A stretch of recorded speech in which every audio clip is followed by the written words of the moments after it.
Մարտի 16-ին նշվեց Մեծ Պահքի 3-րդ կիրակին, որը կոչվում է Անառակի կիրակի։ Անառակ որդու վերադարձի մասին Քրիստոսի պատմած առակն է, օրվա ավետարանական ընթերցումը։ Առակը սխալն ընդունելու, զղջալու եւ ներել կարողանալու մասին է։ Մարդը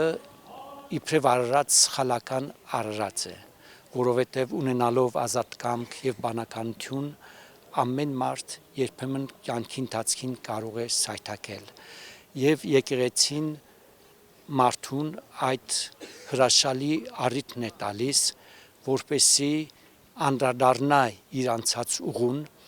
եւ եթե կյանքի ընթացքին ինչ որ սխալներ է կատարել, անդրադառնա եւ զղջա։ Մեծ Պահքի պատարակները բազմամարդ են անցնում մայր տաճարում։ Պահքի հոգևոր խորհրդին եւ կարեւորությանը մարդիկ հիմա ավելի գիտակցված են մոտենում։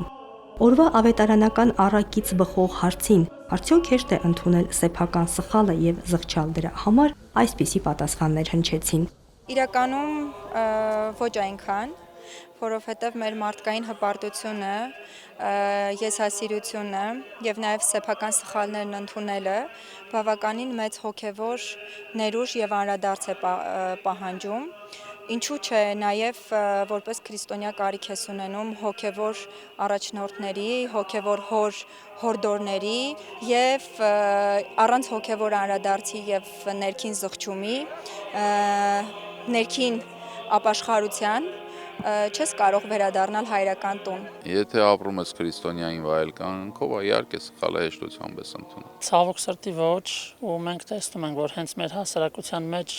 սխալ ընդունելու, իրար հանդուրժելու հետ կապված մեծ խնդիրներ կան, ու եթե մենք փորձենք գոնե իրար հանդուրժել, մեր սխալը